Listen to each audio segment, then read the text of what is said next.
Pessoal, boa noite. Boa noite. Boa noite. Boa noite a todos. Eu quero informar a vocês, tá, que essa nossa aula de hoje ela está sendo gravada para que outras pessoas e outros alunos, né, da nossa instituição, de outras instituições, possam depois, né, participar, né, algumas pessoas que não tiveram essa oportunidade nesse momento, certo? Em nome do coordenador geral do CESEP, o professor Ricardo Martins de Brito, eu quero dar as boas-vindas, né, a todos vocês que nos acompanham hoje aqui nessa sala de aula, nessa nossa aula aberta. Nós temos os nossos alunos do CESEP, né, dos cursos de pedagogia, foi feito convite para outros alunos dos demais cursos, né, então nós queremos dar as boas-vindas. Nós temos aqui os nossos convidados, né, que vão falar um pouquinho conosco, que é a Ieda, que já está aqui, o Rafael também está aqui, nós temos, né, professores do CESEP, né, além da professora Cristiane, que está nessa parceria conosco, nós temos a professora Elissa, eu não vi se tem mais algum outro professor aqui, por favor, pode se manifestar também, os nossos alunos, né, outros convidados, né, outros profissionais, que nós também estamos vendo aqui, então, assim, todos vocês sejam muito bem-vindos, né, a essa nossa atividade. Eu sou o professor Fábio Brasier, né, atualmente eu estou como professor de língua portuguesa do CESEP, né, e tenho desenvolvido algumas pesquisas na área de formação continuada, né, formação inicial e continuada de professores. E também tenho me dedicado há bastante tempo a discutir questões da educação especial na perspectiva da educação inclusiva. Essa aula de hoje, ela faz parte de um projeto maior, que é um projeto de extensão educacional, cujo título é Formação de Professores, Novos Desafios em Tempos de Atividades Remotas. O que aprenderemos com tudo isso? Então, diante dos desafios de todas essas atividades que estão remotas, né, a instituição, né, pensou nesse projeto, né, com vistas a quê? A proporcionar uma efetiva articulação com o ensino e algumas vivências significativas, né, através dessas lives, dessas aulas que estão abertas ao público, podendo discutir pontos e temáticas que são fundamentais para a educação, tanto a nível, né, de educação inicial, como de uma formação continuada. Então, o projeto, ele integra princípios que articulam disciplinas de alfabetização, letramento, metodologias de ensino, né, bem como temáticas ligadas à educação especial e inclusiva, que foi a temática da nossa primeira live, e agora, né, elementos ligados à história e à cultura afro-brasileira e indígenas, bem como as novas tecnologias. Então, trata-se, então, de uma elaboração de momentos de diálogos e formação em formato remoto. Então, nós trazemos aqui alguns convidados para discutir alguns temas, né, que são pertinentes à área da educação e que vão enriquecer o currículo da nossa formação. Então, os objetivos: ofertar oportunidades de formação em caráter de extensão para os alunos do CESEP, oportunizar espaços de formação, diálogo, reflexão e trocas de experiências, fortalecer os canais de interação entre os estudantes e equipes docentes e incentivar a participação estudantil nas discussões referentes às estratégias desenvolvidas pelo CESEP, certo? E hoje, né, especialmente no dia 10 de novembro, estamos aqui dando abertura à nossa segunda atividade, cujo título é Educação, Relações Étnico-Raciais e a Formação de Professores, Diálogos Insurgentes. Eu quero agradecer, né, nesse momento, a parceria, né, com a professora, a doutora Cristiane Magalhães. Ela é professora da disciplina História da Cultura Afro-Brasileira e Indígena. Cristiane, nesse momento, eu abro a palavra para você, né, até porque nós temos outros convidados aqui que talvez não te conheçam.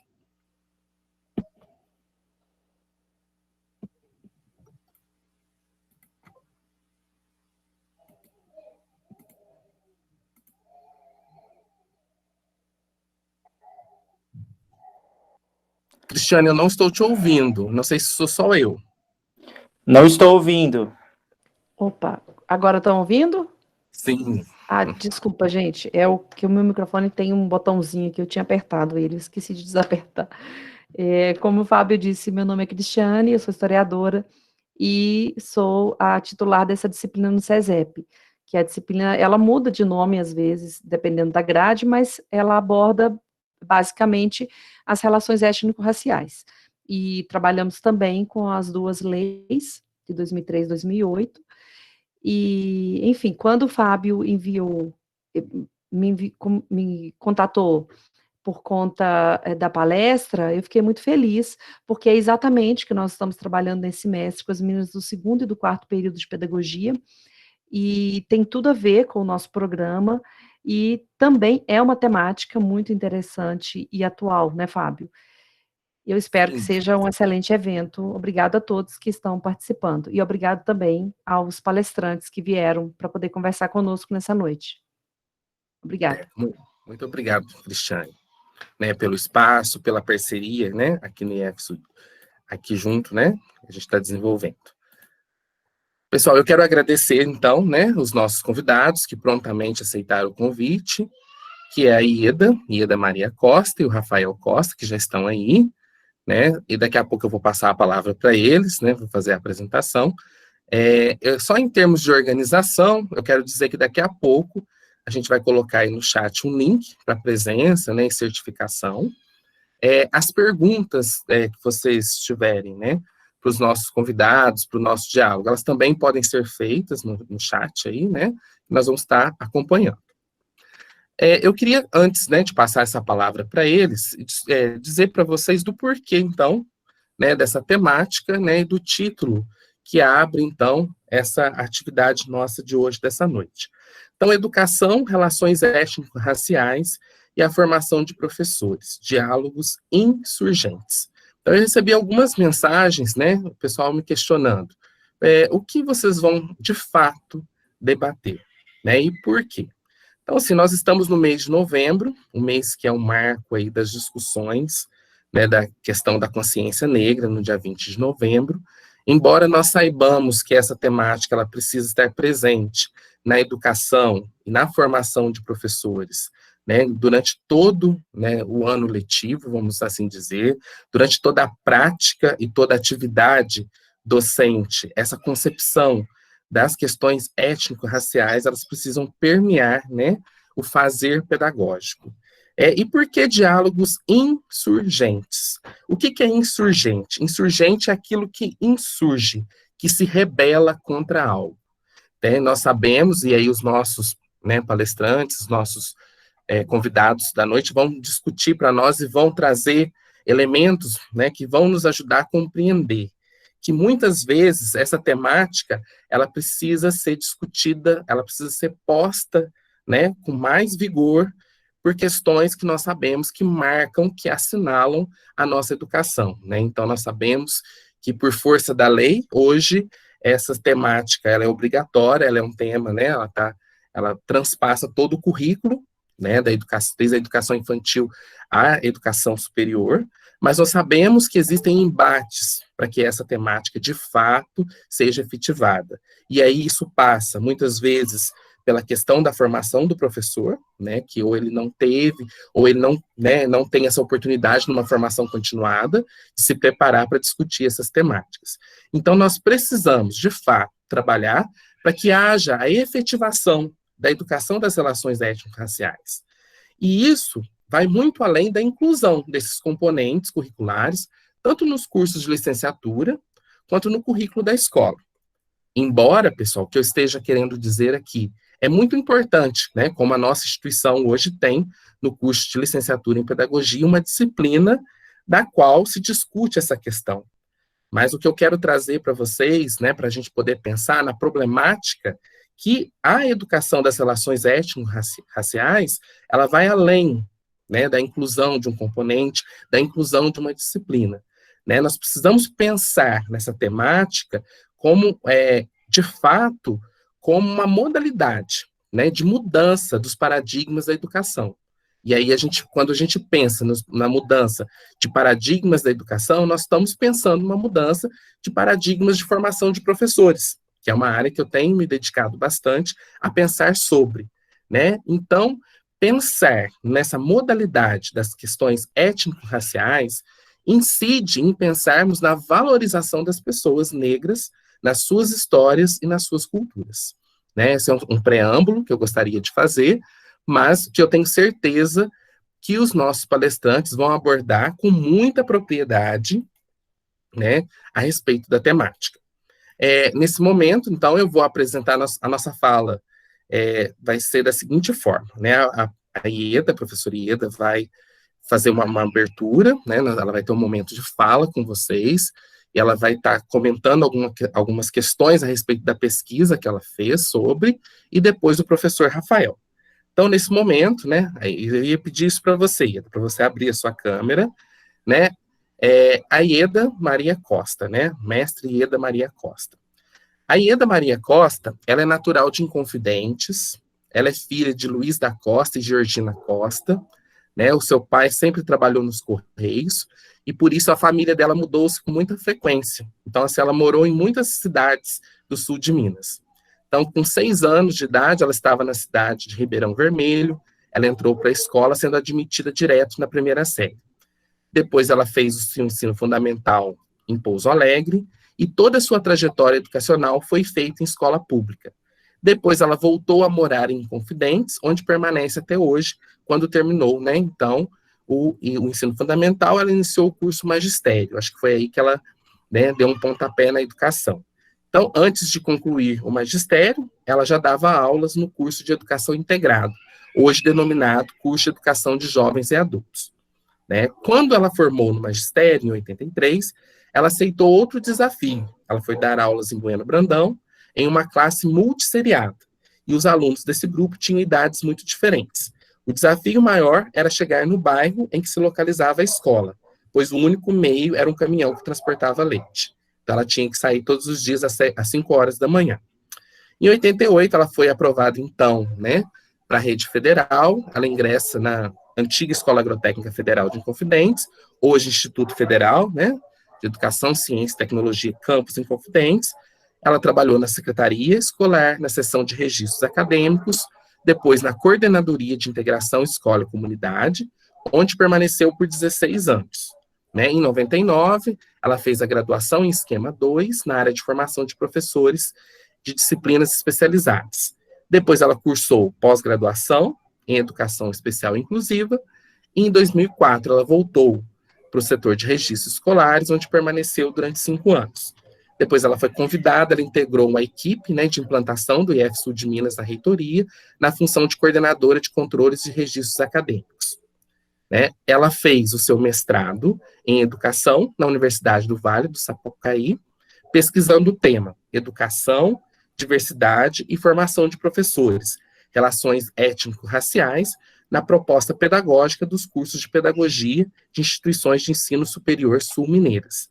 Né? E em 2017 ela começou, né, a fazer pedagogia. Então, o convite para a Ieda foi justamente porque eu trabalhei com ela, né, em Confidentes, eu acompanhei um pouco do período em que ela desenvolveu essa pesquisa sobre as relações étnico-raciais nos currículos das licenciaturas, e a gente sempre dialogou, né, e além, né, de todo esse interesse pela pesquisa, ela tem uma questão, né, uma questão muito forte, pessoal, acho que ela vai trazer isso na fala dela, sobre a questão das relações étnico-raciais, né, e eu gostaria de agradecer imensamente, né, o seu aceite, né, eu tenho certeza que a sua fala vai contribuir muito com a formação, né, dos nossos alunos, com a formação de todas as pessoas que estão aqui presentes nessa noite. Você poderia dar, né, as boas-vindas ao pessoal, depois eu vou apresentar o Rafael. Boa noite a todos, né, e a todas. Eu que me sinto muito agradecida, né, pelo convite e de estar aqui podendo falar um pouco da minha pesquisa. Obrigado, Ieda. Daqui a pouco eu devolvo a palavra para você. O Rafael, se você puder abrir sua câmera, por favor. Olá, Rafael.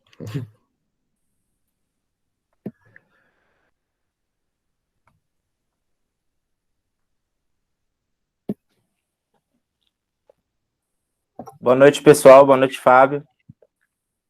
Boa noite, Rafael.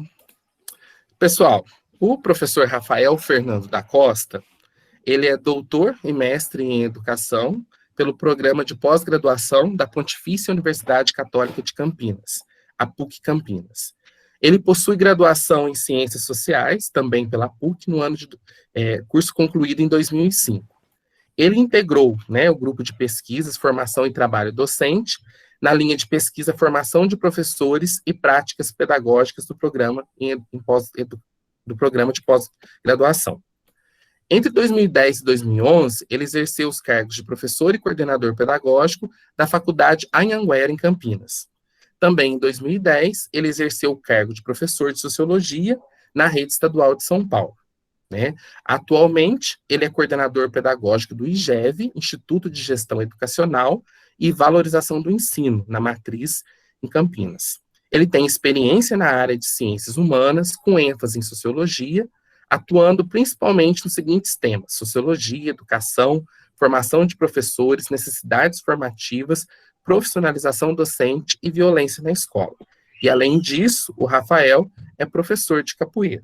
Eu conheci o Rafael na PUC de Campinas, né? Agradeço a quem eu agradeço imensamente, né, ter aceito o nosso convite. Eu tenho certeza que a sua fala muito vai contribuir conosco aqui nessa noite, nos nossos diálogos. Muito obrigado, Rafael, pelo aceite. Nesse momento, pessoal, eu vou passar a palavra para... Quer falar, Rafael? Pode falar. Não, só agradeço e estou ansioso também em participar e sei que essa nossa conversa, esse nosso diálogo vai ser enriquecedor, pensando na formação de professores e, consequentemente, na qualidade social da educação. Com certeza, obrigado. Pessoal, eu vou passar a palavra para Ieda, né? Tem uma apresentação, eu vou estar apresentando por ela. Ieda.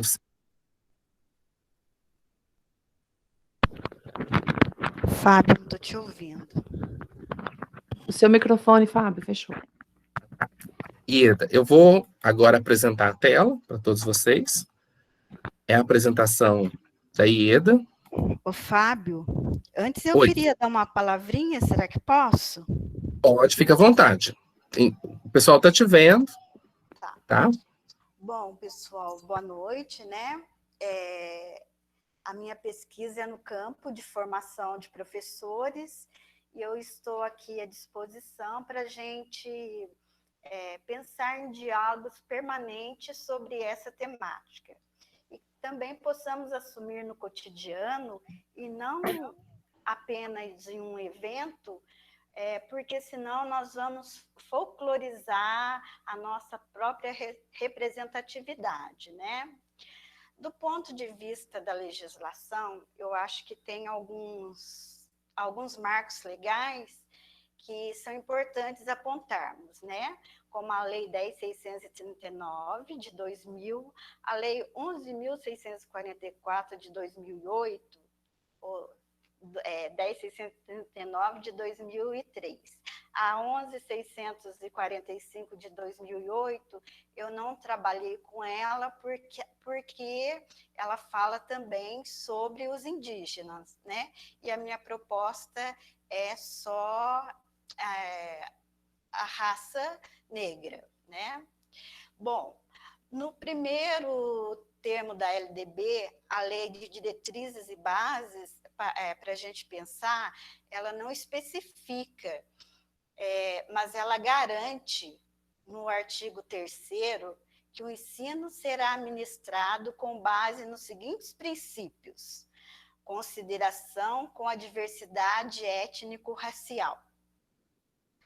A Constituição brasileira também, não sei agora bem que artigo, ela diz que nós somos todos iguais, mas a gente precisa colocar uma vírgula aí nesse somos todos iguais, né? Com os processos sociais diferentes, porque existe um histórico de violação dos direitos, né, dos povos negros, né? Então, nós não somos todos iguais, né? Então, vírgula, e e esse histórico de violação aí dos direitos fere muito os direitos dos povos negros. As condições biológicas são iguais, mas as condições sociais e materiais, a discussão de acesso ao poder, isso nos deixa muito a desejar a população negra, porque a história do povo negro ela vem na contramão do Brasil, né? Porque o negro ele tem que lutar, né, para ele existir. Então, toda vez você tem que dizer que você é bom, você tem que mostrar que seu trabalho é bom, que você é correto. Tem alguns que falam que a gente é negro de alma branca, não sei se alma tem cor também, né? Mas o negro, a todo instante, ele tem que se superar, né? Ele tem que mostrar que ele é bom. Outra coisa, a gente, pensando no currículo escolar, que tem 200 dias letivos, é necessário pensar nessa população negra, né? Que depois de 500 anos entre silenciamento e escravização nas suas dimensões mais amplas, filosóficas, políticas, estética, cultural e econômica, trouxe para a escola é o melhor lugar que pode representar esse povo, né? Então, a gente já nem fala mais de relações étnico-raciais, a gente já fala de humanização do currículo, do ponto de vista da população negra, que a gente, quando vai numa escola, né, falar assim, será que você poderia deixar a gente falar sobre a educação das relações étnico-raciais? Eles viram para a gente e falaram assim, não, mas na nossa escola não tem racismo. Isso não é verdade, né? Então, quando que vocês falam de relações étnico-raciais? Em 20 de novembro. Nem 13 de maio eles não falam mais, né? Só 20 de novembro, né, gente? Isso daí pode folclorizar a representatividade negra, né? E a educação para a população negra tem que estar presente ali nesses 200 anos letivos, né? É isso que eu gostaria de falar. Fábio, se você puder passar o slide, por favor.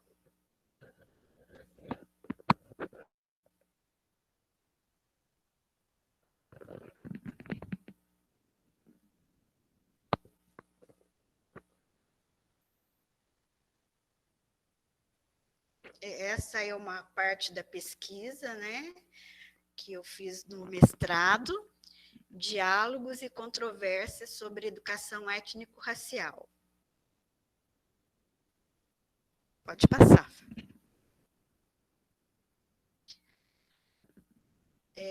A Lei 10.639 de 2003 e a formação inicial de professores para a educação das relações étnico-raciais, refazendo a prática pedagógica. Pode passar, Fábio. Qual a importância de falar e fazer concretizar a temática sobre a educação das relações étnico-raciais? Então, né, como eu já falei para vocês, 350 anos de escravidão, muitas vidas foram perdidas, muitas atrocidades foram cometidas, tinha gente que vinha, escravos, né? Eles preferiam suicidar do que chegar ao Brasil, então eles pulavam no oceano, né? O Brasil só começou com a força de trabalho desse povo que trouxeram suas técnicas, mesmo que estas tenham sido rudimentares e foram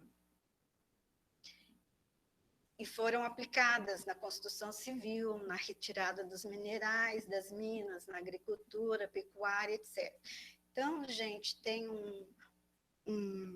um padre que fala o que seria do Brasil se não fossem os africanos, né?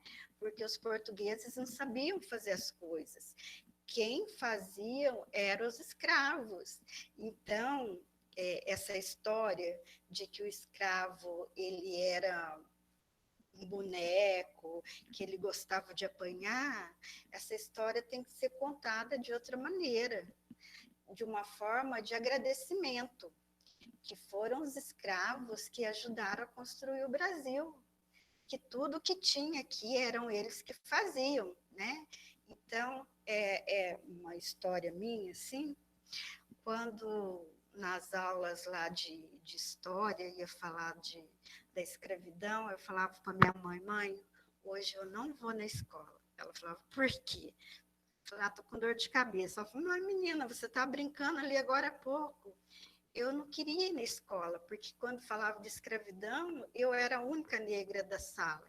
Então, todo mundo olhava para mim e começava a rir, né? Isso é uma coisa que me marcou muito. Então, essa história aí, ela precisa ser contada para as crianças de outra forma, né? Agradecendo a população negra. Pode passar, Fábio, por favor. E como a história sempre foi contada, né? Por um viés eurocêntrico, que é a história de um povo fraco, né? Que eu acabei de falar, que não tinha aptidão para outra coisa, senão trabalhar, sofrer, e que ainda gostava de apanhar, né? Pode passar, Fábio, por favor. E hoje, como vive uma grande parte da população negra, continuamos a ser discriminados, né? Os jovens negros têm um índice de mortalidade muito grande, as mulheres ainda são vistas como objetos de desejos sexuais, né? Ainda fazemos os piores serviços e os estereótipos persistem, pouca coisa mudou. Às vezes, quando eu estava lá na casa dos meus pais, né? Aí chegava alguém e falava assim, por favor, pode chamar a dona de casa? Falava, não, peraí que eu vou chamar a mamãe, né? Então, quer dizer que o negro ainda não tem aquele valor que deve ter, né?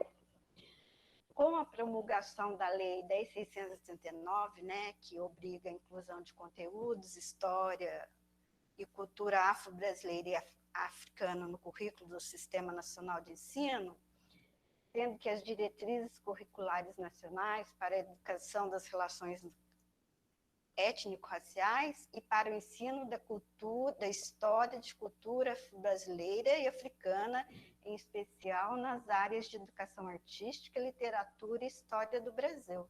Não, gente, a gente pode fazer... Elas não podem ser vistas só nessas disciplinas, né? E depois dessa promulgação da Lei 10.639, né, faz 17 anos, pouca coisa mudou, né?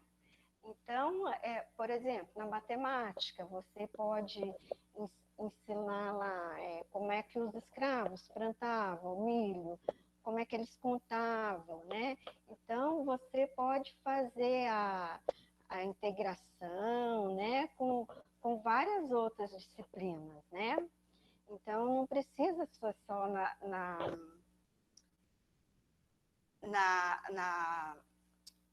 educação artística, literatura e história do Brasil. Você pode fazer integração com outras disciplinas. Como eu considero a escola uma das mais importantes instituições para ajudar no combate do racismo e ao preconceito, por isso, quando fui fazer o mestrado, escolhi pesquisar a formação inicial de professores para a educação das relações étnico-raciais em cursos de licenciatura e pedagogia de instituições de ensino sul-mineiras. Pode passar, Fábio. E o que eu descobri nessa pesquisa? Então, eu peguei 8 faculdades, né, faculdades, universidades, para ver se eles davam alguma disciplina, se tinha algum conteúdo que falasse sobre a educação das relações étnico-raciais. Um curso de licenciatura em pedagogia não falava nada sobre a educação das relações étnico-raciais. 2 cursos de licenciatura em pedagogia traziam a temática da educação das relações étnico-raciais em disciplina que falam sobre direitos humanos. Um curso de licenciatura em pedagogia traz uma disciplina específica sobre a temática e um projeto institucional de educação para a diversidade. Pode passar, Fábio. E vamos ver o que dizem alguns pesquisadores. A Gomes, 2012, e Cardoso e Rodrigues, 2015, elas afirmam que a formação do professor para a educação das relações étnico-raciais deve acontecer de forma articulada, tanto no estudo dos fundamentos e práticas profissionais, como relacionadas ao reconhecimento da realidade social e educacional. Então, gente, a gente não pode ver só uma disciplina de relações étnico-raciais e acabou ali, né? A gente pode fazer projetos, né? Inclusive, eu como aluna posso falar que isso também depende muito do aluno, do professor, né? Cada um puxa a farinha para o seu lado. Eu, como sou estudo a temática das relações étnico-raciais, no meu curso de pedagogia, né, que eu sou aluna agora do IEF de Minas, do campus Mozambinho, EAD, numa disciplina de PCC, eu quis fazer um trabalho de relações étnico-raciais. Nós apresentamos aquela boneca Bayomi. Então, eu vim trazendo isso desde meu primeiro ano até agora na minha formação, né? Que foi o TCC. Então, a gente deve sempre articular a pesquisa, a extensão, né? E não falar numa disciplina sozinha, né? Bedani, 2006, diz que, diante da obrigatoriedade firmada por lei, o estudo das relações raciais e a transformação das práticas pedagógicas traz a necessidade de que os cursos de formação de professores contem com professores preparados para suscitarem e discutirem as relações raciais e a diversidade da sociedade nas disciplinas às quais serão ministradas por eles. Sobre isso que a Bedani fala, eu penso que, como aluna, agora estou falando como aluna, é muito difícil a gente sair, né, do curso de pedagogia, enfrentar uma classe e interferir, por exemplo, numa discussão, né, entre alunos, porque a gente não tem argumentos, né? Realmente é difícil para o professor falar. Por isso que eu defendo naquelas reuniões de módulos fazer formação continuada com os professores, porque na formação inicial realmente é muito rápido e não tem muito tempo mesmo, né? Fábio, Chagas, 2014, diz que a concretização da educação para as relações étnico-raciais é muito mais do que a inclusão de componentes curriculares nos cursos de licenciatura, inserção de conteúdos no currículo da escola, da educação básica. É preciso que exista uma mudança dos padrões com que os professores trabalham e alicerçam seu fazer pedagógico. É uma valorização das pessoas negras, suas histórias e culturas. Outra coisa que eu vejo também, que isso vai muito assim, por exemplo, em Inconfidentes, 99% das pessoas são de raça branca. Então, a diretora da escola, ela não é por mal, ela não vai valorizar tanto a educação das relações étnico-raciais. Primeiro porque não é só negro que pode falar, né, que pode defender negros, os brancos também, né? Então, nos movimentos negros, tinham pessoas brancas simpatizantes, né? Então, se fosse uma diretora negra, talvez ela puxasse mais para o lado das relações étnico-raciais, né? Então, é difícil a gente falar, naquela escola não tem, a diretora fala que é que não tem racismo. Talvez porque também ela não conheça, não saiba da história, né? Chagas, esse eu já falei, né? Pode passar, Fábio. Como desenvolver uma prática pedagógica que se propõe com a superação dos quadros da exclusão étnico-racial, sem obter um alicerce sobre o ensino da história e cultura dos povos africanos? Como posso falar daquilo que não conheço? É o caso, se eu não conheço a história, eu não tenho como falar, né? Pode passar, Fábio. Para concluir, diante desta constatação, aponta-se para a necessidade de uma política de formação mais intensa que chegue a todos os educadores. Além disso, faz-se necessário o acompanhamento minucioso dos projetos políticos, pedagógicos e propostas curriculares da escola. Então, a gente vai ter que mudar aí o nosso currículo, né? Pensando mais na população negra. Eu, particularmente, acredito e defendo uma formação que possibilite ao futuro professor ser capaz de colocar em movimento os meios necessários às mudanças sociais por meio de sua atuação profissional e que caminhe para a ressignificação de seus próprios saberes, valorizando a história que construiu o país e a nossa cultura, e, ao mesmo tempo, em que busque construir, enquanto profissional, a pessoa, preconceitos e discriminações. Então, gente, eu penso que a gente precisa formar nossos professores, né? Porque a escola, ela pode tanto ser um local que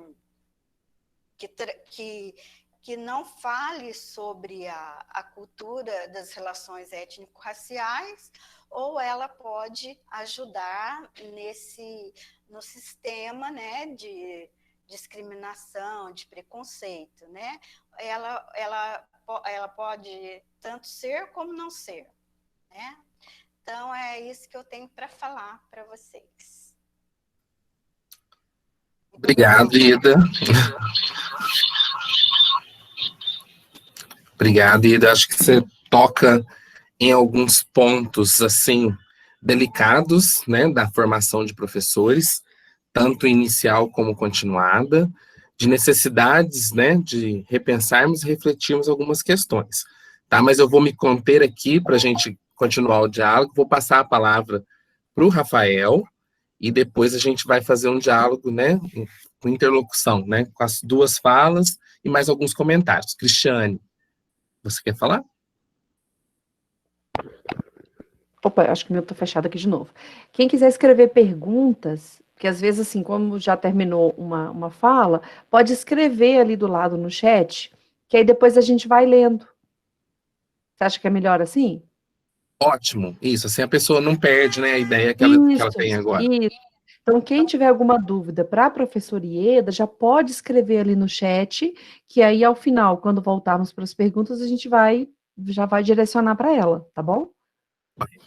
Rafael, fica à vontade para fazer sua fala agora. Gente, primeiro eu quero agradecer imensamente o convite do CESEP, na pessoa do Fábio, agradecer a presença e a audiência de todas vocês, imagino que também temos uma presença masculina. Eu estou falando do celular, então não consigo ver todas vocês, eu só estou, na verdade, me vendo e 4 rostinhos aqui.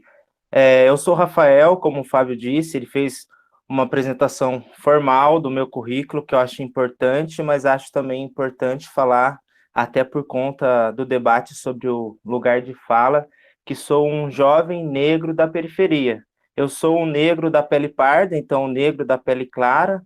É um debate também que eu acho importante a gente conversar na noite de hoje sobre colorismo, o quanto que a minha pele sendo clara me facilita acessos por passar por, ao mesmo tempo em que ainda assim me reconheço enquanto negro, e ainda assim não tenho os privilégios que quem tem a pele branca tem. Então, acho que é importante a gente começar a reconhecer a nossa negritude, porque existe um sistema do colorismo, né? Nós passamos por um processo de miscigenação grande no nosso país, inclusive arquitetado através de uma política eugenista que a gente pode criticar bastante, da ideia da avó negra, da filha mulata, e que casa com um imigrante europeu para ter os filhos mais claros, vamos dizer assim, no processo de embranquecimento do nosso país. Onde também é colocado aí um preconceito velado, enquanto a eugenia, com essa política de que existe uma raça que seria superior, então o embranquecimento faria bem para a nação. Então temos que ser bem críticos a isso e reconhecer que existe sim o colorismo enquanto um sistema de opressão. Então é importante que a gente compreenda, quando a gente está falando da raça negra, a gente se assume enquanto negro por 2 situações. Primeiro, a autoafirmação, né? Então eu me afirmo por conta da minha cultura, da maneira com que eu me reconheço, também dos meus ancestrais, mas também por conta da heteroidentificação, que são os fenótipos. Então, a gente tem aí traços, a pele parda e a pele preta são consideradas dentro da raça negra, e por isso que nós, segundo dados do IBGE, o IBGE também trabalha com esse sistema da pele parda e da pele preta, a maioria dos brasileiros se declaram negros, mas, se eu não me engano, acho que está em torno de 54%, saiu, acho que, recentemente, o novo dado, que quem sabe esse número pode ter sido alterado, depois vocês podem me corrigir. Então, acho que é importante, eu sou um pesquisador da linha de reflexão materialista histórico-dialética, que me aproximo bastante do debate de Gramsci, um autor marxista, que trabalha com a ideia do intelectual orgânico. Então, acho que o currículo lido pelo Fábio é de um intelectual tradicional, e eu acho que é importante esse caminho, e agradeço pela leitura, e não estou negando nenhum desses títulos, de fato, fiz meu doutorado, fiz meu mestrado, mas eu tenho que me colocar também no lugar de fala desse jovem negro periférico, para entender que eu sou um intelectual mais do que um intelectual tradicional, um intelectual orgânico, que defende aí, dentro da sua vida, desse atravessamento. Eu não pesquisei especificamente as questões étnicos raciais, mas eu vivo essas questões que perpassam a minha vida. Então, acho que é interessante que a gente compreenda que a luta antirracista é de todos, não é algo especificamente dos negros, sejam eles da pele parda, da pele preta, inclusive dos brancos. É preciso a gente discutir a branquitude também, os seus privilégios, para que a gente compreenda o racismo enquanto um sistema. É um termo que não foi cunhado pelo professor Silvio Almeida, mas é bastante presente na sua obra, e ele ficou conhecido e também tornou o tema mais conhecido para um público geral através do seu livro, O Racismo Estrutural. A gente tem que começar a pensar o racismo de uma maneira estrutural. E o que significa isso? Que ele não depende de atitudes individuais, que o racismo é um sistema. E aí, compreendendo esse sistema de opressão, a gente começa a compreender e a combatê-lo. Então, às vezes, quando se fala no racismo enquanto estrutural, enquanto sistema, existe aí algumas colocações que falam, então, se é uma estrutura, se nós estamos dentro de uma sociedade racista, e por estarmos dentro de uma sociedade racista, precisamos nos manter vigilantes, pois, em potencial, todos nós temos traços racistas. Às vezes isso é um impedimento para a luta, mas, pelo contrário, eu acho que reconhecer a característica do racismo enquanto estrutural é, de fato, se preparar para essa vigilância e para essa revolução no cotidiano, para que daí sim a gente consiga ter uma sociedade mais justa, uma sociedade mais democrática, e que a gente não transforme, que eu acho que é importante isso também, na nossa conversa de hoje, diferença em desigualdade. Um autor, o Boaventura de Souza Santos, sociólogo português, ele trabalha bastante esse tema, que a gente tem que defender a igualdade nas diferenças e fazer com que as diferenças elas não reproduzam desigualdade. Às vezes a gente acaba associando e contrapondo, né, enquanto antônimos, diferença e igualdade, mas elas não são antônimos. Na verdade, a diferença está para o padrão, para o uniforme. O que está ao contrário da igualdade é a desigualdade. E esse sistema que nos subalterniza, que é o grande problema, que transforma as nossas diferenças, e aqui eu estou falando na questão racial, que hoje o nosso tema é esse, questões étnico-raciais. O grande problema é que essa estrutura de opressão, ela retira os direitos de nós negros, simplesmente por sermos negros, e naturaliza esse processo de opressão e violência. Então, eu acho que é esse ponto que a gente tem que discutir e se aprofundar no tema para que a gente se reconheça e consiga desmontar esse sistema. É óbvio que é um trabalho, enquanto um problema estrutural exige uma solução estrutural, então é um trabalho árduo e a longo prazo, mas que precisa ser começado. E aí que eu acho que entra na nossa temática de hoje, e agradeço o convite do Fábio e da faculdade. Estou muito feliz de estar aqui com vocês, e também estou muito feliz em ter a professora Cristiane, se não me engano, nos escutando e sabendo que ela é a responsável pela disciplina. Então, que essa faculdade de formação de professores se organizou no seu currículo essa disciplina para que atenda essa necessidade formativa. Eu, no meu processo acadêmico, eu estudei as necessidades formativas do meu mestrado, e com certeza a temática étnico-racial é importante, é uma necessidade formativa, e óbvio que não basta a inclusão no currículo, como disse a Ieda, mas também a gente, não é porque não basta essa inclusão que a gente pode descartar a mesma. Então, é muito importante que os cursos de pedagogia, que os cursos de licenciatura se organizem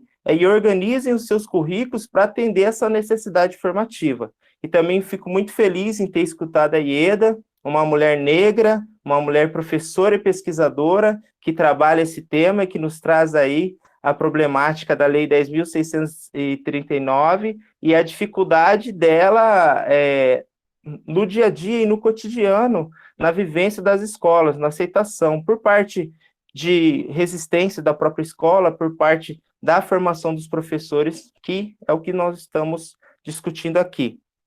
Eu quero pedir aqui no meio dessa conversa para fazer algo mais interativo, tem um chat aí, né? Então eu vou pedir para que o nosso amigo Fábio seja a pessoa que vai fazer a contabilidade. Eu queria saber das alunas, acho que são 48 pessoas que estão aí nos acompanhando agora, se elas acham que a gente vive no país racista.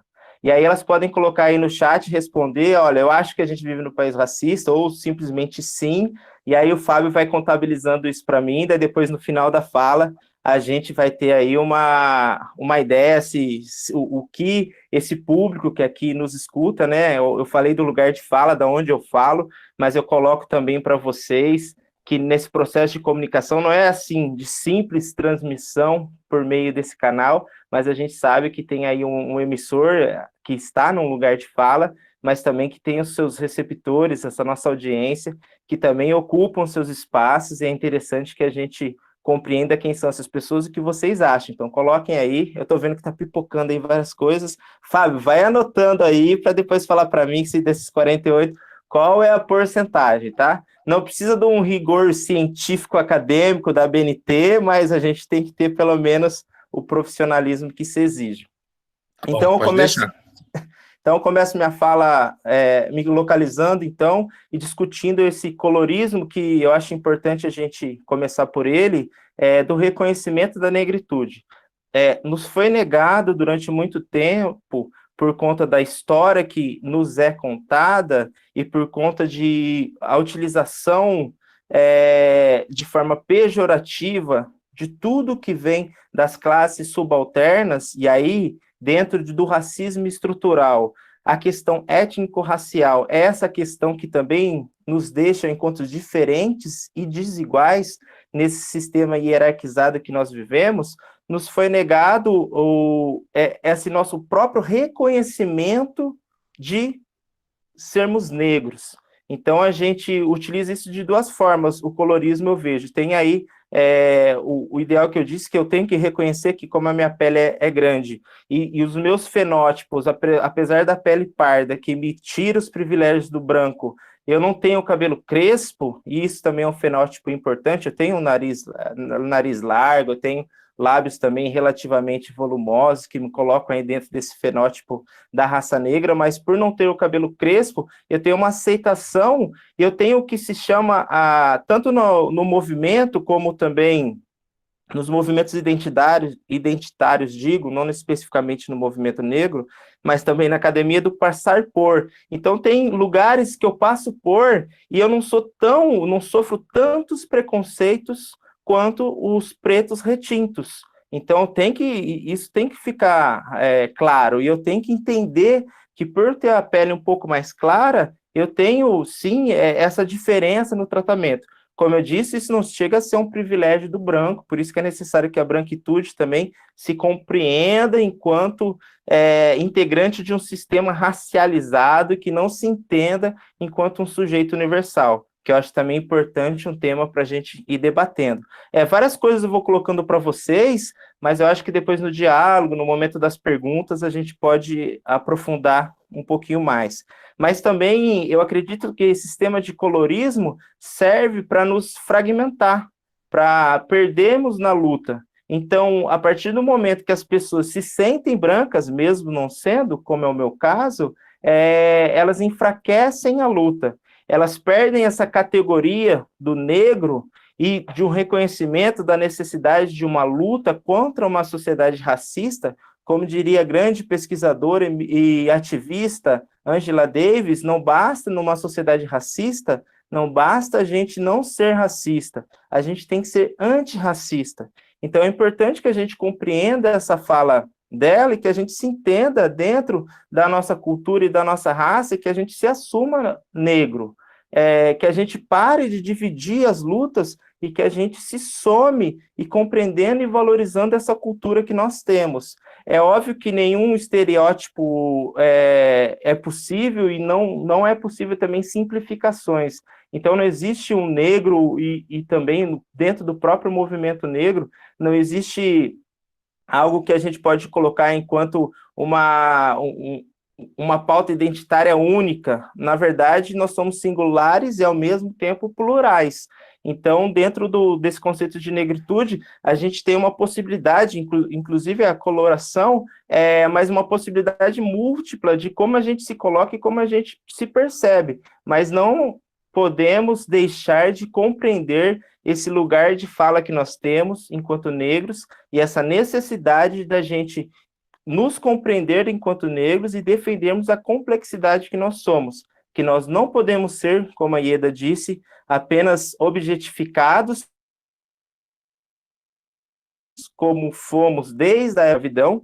Então é interessante que a gente reflita que os negros foram escravizados, não necessariamente a gente pode aceitar essa fala que temos da escravidão como sendo a chave para que a gente compreenda o racismo de hoje, né? Kapengele Munanga, que também é um grande professor, pesquisador brasileiro negro, que discute sobre o racismo e as mutações que ele sofre. Eu acabo associando isso, eu não coloco ao Kapengele Munanga, mas sim a minha pessoa associando ao capitalismo, eu enquanto um pensador vinculado à teoria do materialismo histórico dialético, não tem como eu sair da ideia do debate sobre classe. Então, o capitalismo ele também sofre mutações. O capitalismo analisado lá por Marx não é o mesmo capitalismo que a gente vê hoje, mas a gente não pode descartar as análises da tradição filosófica marxista enquanto clássica. Então, o racismo que a gente pode encontrar na escravidão não é o mesmo que a gente encontra hoje, obviamente, mas a gente não pode descartar a importância da reflexão sobre a escravidão, porque a escravidão é uma grande chaga da humanidade. E no Brasil, que foi o último país da América Latina a abolir a escravidão, essa chaga ainda é maior. O Gessé de Souza, que é um sociólogo da atualidade brasileiro, ele debate isso, o quanto a escravidão ainda estrutura a nossa sociedade nos dias de hoje. Na verdade, os corpos negros sempre foram subalternizados, ora nas senzalas e hoje nos quartos de empregada. A objetificação do homem e da mulher negra aconteciam lá na escravidão, sendo tratados enquanto mercadoria, e acontecem hoje também sendo tratados enquanto invisíveis. Na verdade, nós não somos invisíveis, nós somos invisibilizados. Nos tratam, mesmo sendo a maioria, em porcentagem da população brasileira, enquanto uma minoria. E nós temos um presidente, infelizmente, eleito, que se declara contra as diferenças, que coloca, em fala pública, coloca que a minoria tem que se adaptar à maioria, negando toda a possibilidade de alteridade. Então, a gente tem que ser crítico a essas posturas e compreender o racismo estrutural. Qual que é a grande diferença do racismo estrutural para que a gente possa pensar? É que o racismo estrutural, ele produz o sujeito, não é o sujeito que produz o racismo. E às vezes as pessoas acreditam que o racismo é apenas algo individual, produzido por um ou por vários sujeitos. Mas, na verdade, não é tão simples assim. É óbvio que isso existe. Existe essa violência, essa hostilidade por parte de algumas pessoas, declarada e literal, atacando a raça negra e declarando seus preconceitos em alto-falante. E a gente tem que tomar cuidado com isso, e isso está acontecendo muito por conta desse negacionismo que nós vivemos no momento, na conjuntura atual. Isso está acontecendo muito por conta dessa polarização, que eu nem entendo enquanto uma polarização, porque eu acho que a ideia da polarização, a gente tem que ter dois polos, esses polos têm que estar pautados pela racionalidade, e o que eu vejo no racismo é uma irracionalidade, o que eu vejo também no negacionismo é a própria irracionalidade. Então é difícil a gente falar de polarização quando um lado é racional e o outro lado é irracional. Mas para além dessa violência explícita que nós temos por parte de algumas pessoas, a gente tem que entender o racismo estrutural enquanto aquele que produz o sujeito, e nosso processo de subjetivação, como explica o Silvio de Almeida, que eu citei para vocês, é uma coleção bem interessante, que a Djamila Ribeiro é uma das curadoras, que é o Feminismos Plurais, tem vários autores negros e autoras negras que escrevem dentro dessa coleção, e um dos livros que ali estão é o livro do Silvio de Almeida, que participou recentemente do Roda Viva também, assim como essa segunda-feira foi a Djamila, que participou do Roda Viva. Interessante que vocês possam também, eu acho que todo debate e todo lugar de poder, e querendo ou não, a comunicação de massa e a mídia e a televisão é um lugar de poder. Quando ele é ocupado por um dos nossos, é interessante que a gente preste atenção no que ele está falando, é interessante que a gente também acompanhe. Então, o Silvio de Almeida escreveu lá o racismo estrutural e nos coloca isso, esse processo de subjetivação que faz com que a sociedade seja racista. E aí cabe a nós, cada vez mais, uma atuação de enfrentamento. Aí a gente volta para Angela Davis, colocando que precisamos ser antirracistas.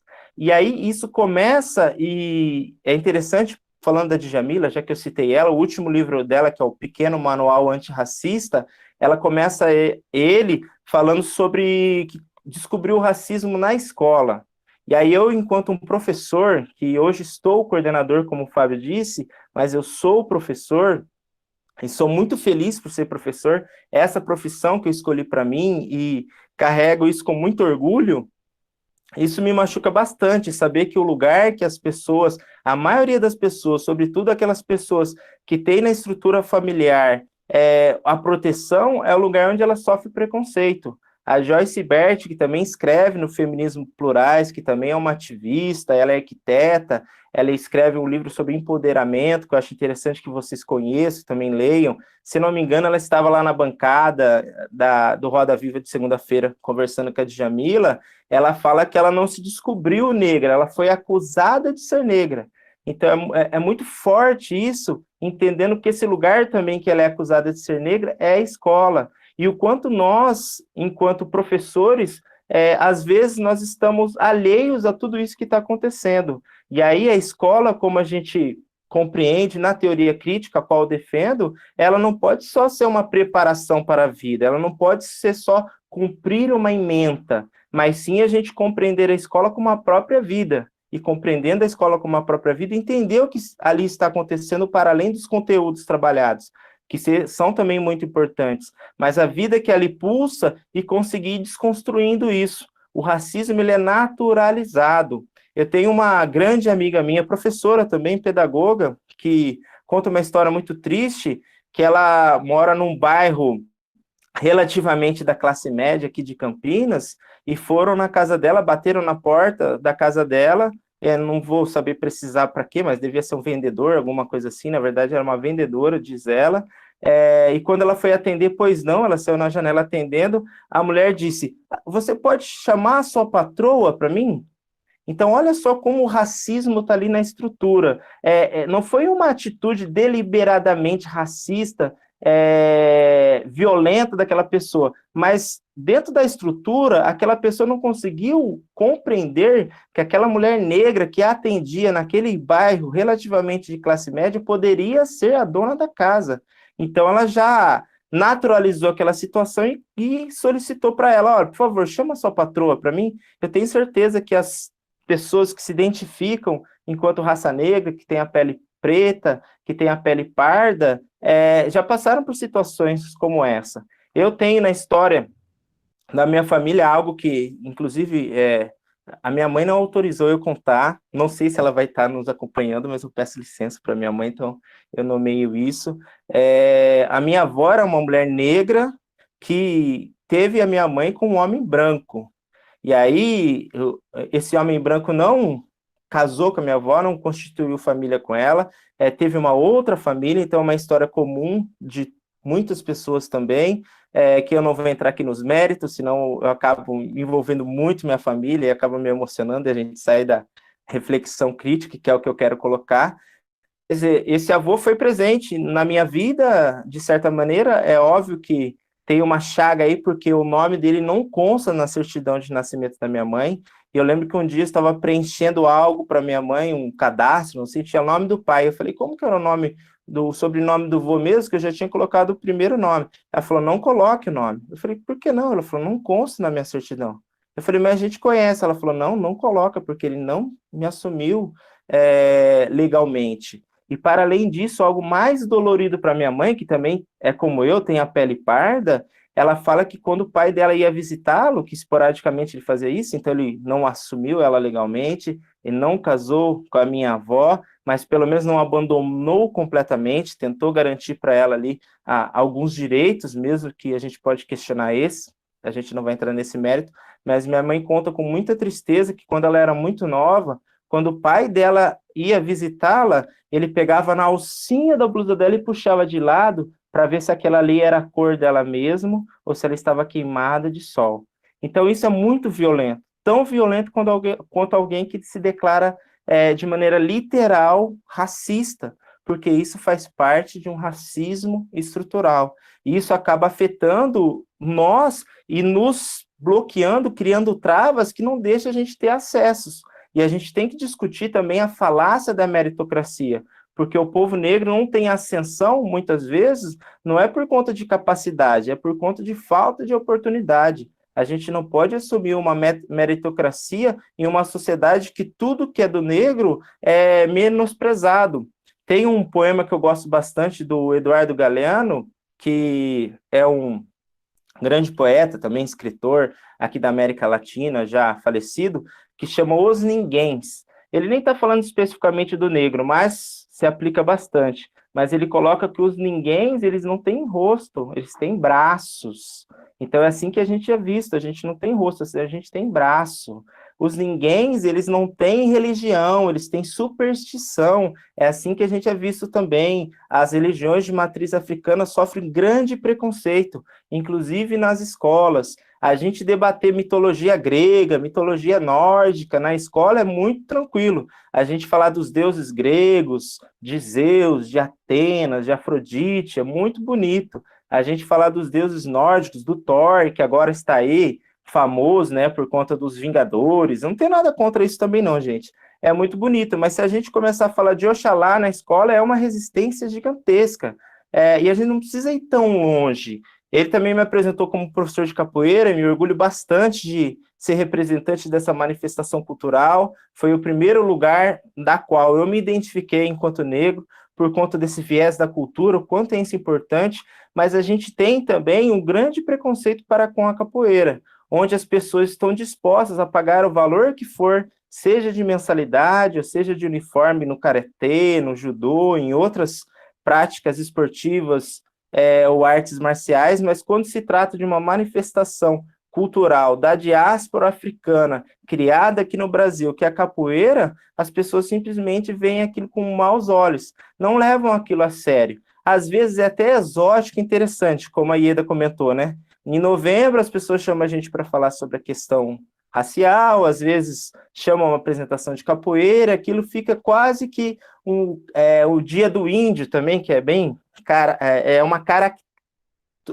é apenas algo exótico, mas ao longo do ano, quando existe uma proposta da capoeira enquanto uma manifestação cultural que pode trabalhar o aspecto da história, o aspecto da luta, o aspecto do jogo, o aspecto da dança, ou seja, tem uma versatilidade incrível e tem na sua história não só o sinônimo da liberdade, que foram como os negros se reuniram para que eles conseguissem escapar do feitor, escapar dos senhores de escravo e constituir os quilombos, é também um espaço, a capoeira é o nome dado ao mato ralo, né? Alguns de vocês devem ter já ouvido essa expressão, aqui no interior de São Paulo pelo menos é comum, meu avô falava isso, o capoeirão, né, que seria a área mais livre. Então capoeira é esse mato ralo, e por isso que esse nome é dado a essa manifestação cultural, porque os negros ficavam na capoeira, onde não era o colonhão, não era aquele mato alto, mas sim aquele mato ralo. Então era um espaço também, e é ainda, e por isso que ele é tão potente, um espaço de inclusão dos diferentes, ali negros de diversas regiões da África, de diversas etnias, falando diversos idiomas diferentes, eles eram reunidos e através da manifestação do seu corpo, através do diálogo, através da música, conseguiam se relacionar. Então isso tem uma potência gigantesca. Inclusive o 20 de novembro, Dia da Consciência Negra, é a data escolhida por conta de Zumbi de Palmares, o último líder do Quilombo de Palmares, e na escola, às vezes, a gente sequer passa por essa reflexão que os negros foram escravizados e não são escravos, que os negros resistiram. Tem um sociólogo importante, brasileiro, negro também, que eu, enquanto sociólogo, eu fiz ciências sociais na graduação, eu não tive oportunidade, não tive acesso, né? É esse grande questionamento do livro da Djamila Lugar de Fala. A epistemologia também era eurocêntrica, ela é branca e a gente não tem acesso a esses autores negros, então é importante que a gente leia autores negros, que é o Clóvis de Moura, que trabalha com a praxis negra, é um autor negro marxista que está justamente para contrapor a visão cordial e a visão também da falácia do negro enquanto aquele que não resistiu. Temos uma novela, inclusive, que eu acho que foi reprisada há pouco tempo em um dos canais da Globo fechada, eu não tenho certeza, não tenho esse canal, não tenho TV fechada, mas que, se eu não me engano, se chama Terra Nostra, onde tem uma cena infeliz que o Tiago Lacerda faz. Eu gosto bastante do Tiago Lacerda, mas é uma cena infeliz que o roteirista passou para ele, e ele faz o que ele diz, enquanto italiano, que a novela fala sobre os italianos, que ele diz, nossa, o italiano jamais aceitaria ser escravo. como se o negro tivesse aceitado essa condição de escravizado. Não aceitou, tivemos muita resistência. É que, como diz Walter Benjamin, a história foi contada, escrita pelos vencedores, pelos opressores. Então, as nossas resistências são apagadas, são invisibilizadas.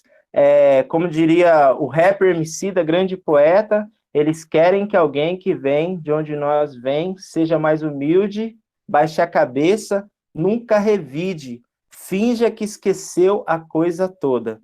Então, a gente não pode aceitar passivamente isso, a gente tem que discutir esse mito da democracia racial, que é inexistente, a gente tem que entender esse sistema racista em que nós fazemos parte, e a gente tem que assumir uma postura antirracista. E na escola isso é fundamental, porque a maneira de resistir, que o grande problema colocado é, então, o que nós fazemos nessa sociedade racista? Como a gente muda tudo isso? A gente muda tudo isso na escola, gente. A escola é um espaço de choque cultural.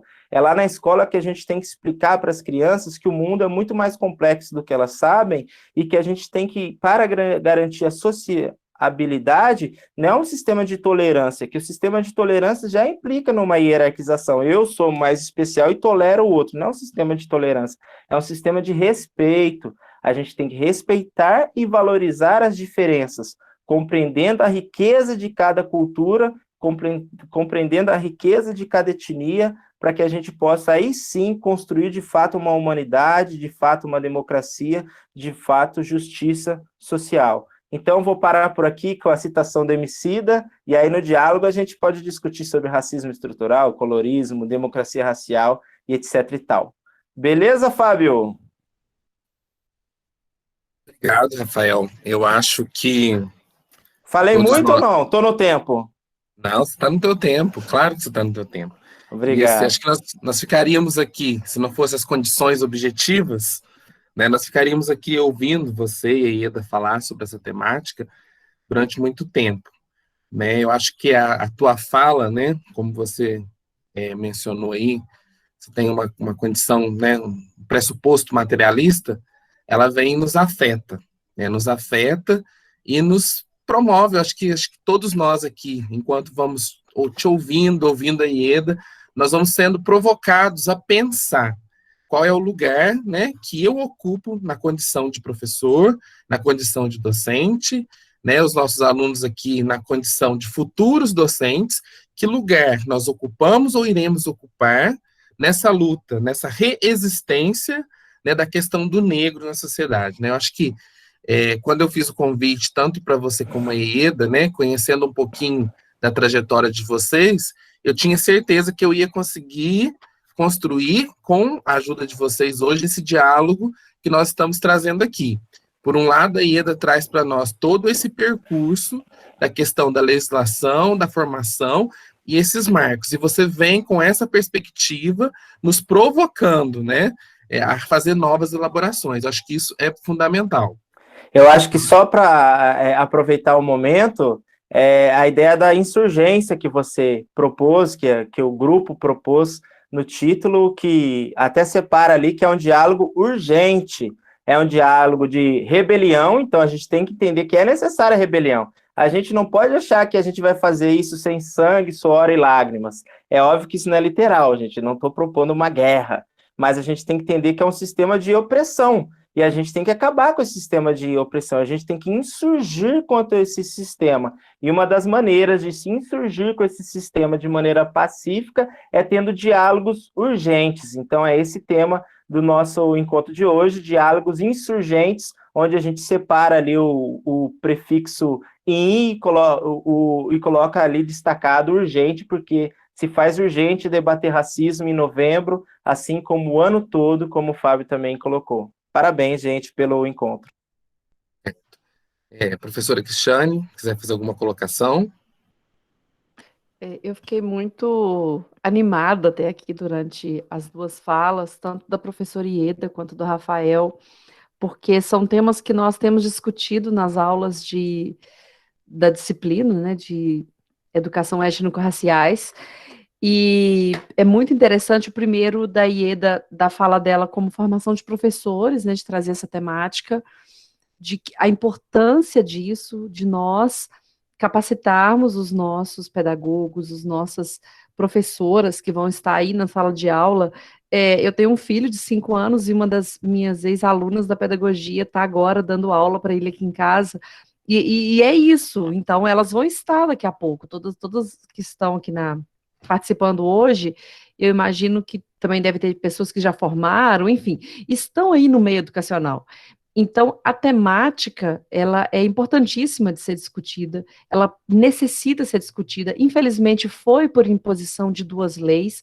Hoje essa disciplina existe, não porque as escolas, as faculdades, elas acham que isso é importante e necessário, infelizmente não é, foi uma imposição legal, né, em sociologia, né, o professor Rafael sabe muito bem, quando o Durkheim fala lá sobre a questão das formas de violência simbólica, enfim, de pressão, né, da sociedade, as leis é uma delas. Né, desde lá do século XIX já se discutia isso, sobre como que a burocracia,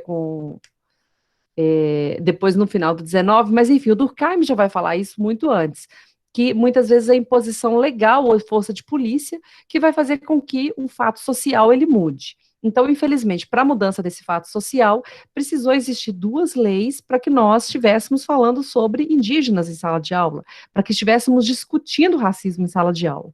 Então, esse é um ponto muito interessante que a professora Ieda abordou.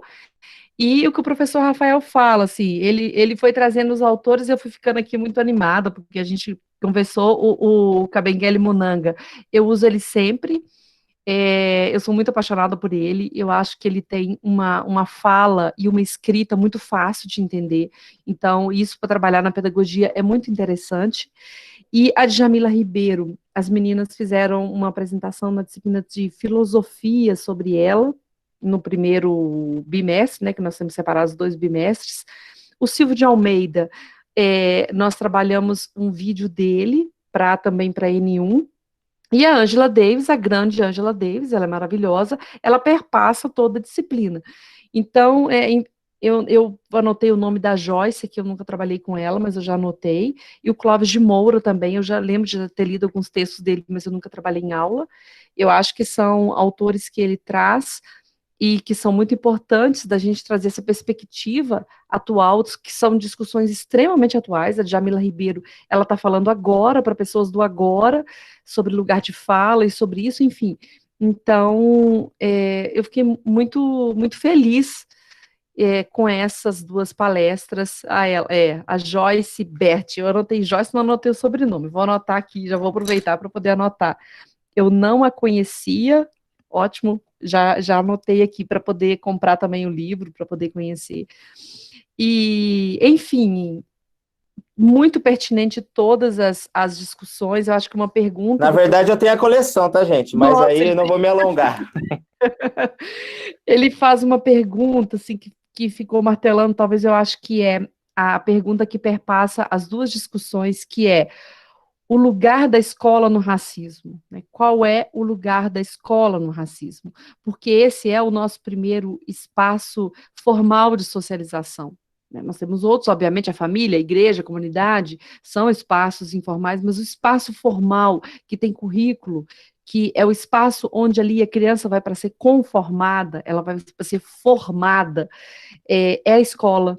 Então, qual é o lugar da escola no racismo? Então, essa é foi uma pergunta que o professor Rafael colocou, e eu volto a ela para se vocês 2 quiserem fazer algum comentário sobre isso, tanto a professora Ieda quanto o professor Rafael, e agradecer muito, tanto o Fábio quanto os 2 professores que vieram palestrar para a gente. Mas, Fábio, que felicidade de trazer essa discussão e esse momento, agradeço demais, agradeço em nome das alunas, da minha disciplina e de todas as pessoas que eu acredito que estão assistindo, e que também tiveram essa grata alegria numa noite de terça-feira.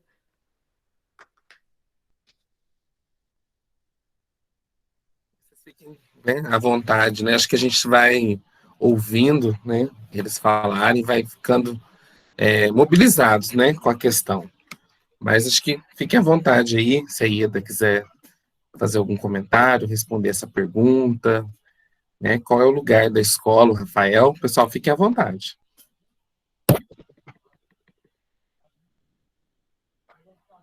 Ieda, o microfone. A gente sempre se pega nesse microfone, né? Bem, para mim, o lugar da escola não foi muito favorável, né? Porque eu não gostava de ir na escola quando tinha as aulas de história, né? E geralmente isso ainda acontece até hoje, né? Então, por isso que a gente quer trabalhar essa formação com os professores, né? A formação continuada, porque na inicial eu acho difícil mesmo, né? Mas é ensinar o professor no dia a dia como lidar com essa situação. Porque às vezes eu reclamava e o professor falava, mas você não é preta mesmo? Por que você liga? Ah, mas deixa para lá, deixa eles para lá. E até hoje eu vejo, assim, no caso de injúria racial, de racismo, preconceito, é crime, mas o criminoso é a vítima, porque aquele que praticou o preconceito, o racismo, a injúria, nunca dá nada para ele, né? No mínimo ele vai pagar uma cesta básica e vai embora, né? Ninguém fica preso. Então, essa questão é muito forte na escola, o professor não saber tratar, né? E na sociedade também, né? Como diz Florestan Fernandes, o Brasil só será uma democracia quando os negros forem incluídos na sociedade, né? Enquanto não forem, não serão. E eu vejo o brasileiro muito pacato, né? Porque você vê lá nos Estados Unidos, eles vão para a rua, eles fazem manifestação. Aqui no Brasil, somos a maioria, mas não fazemos nada, né? Então, eu não sei se é questão de conformismo, o que acontece, né? Que a gente não tem essa... Ou é porque eu moro numa cidade pequena, né? E não sei das lutas do movimento negro, mas eu vejo a gente muito pacato. É isso que eu gostaria de falar. E da sua fala, assim, eu me sinto provocado a chamar a atenção né, para a gente ir elaborando, esse lugar do professor, né?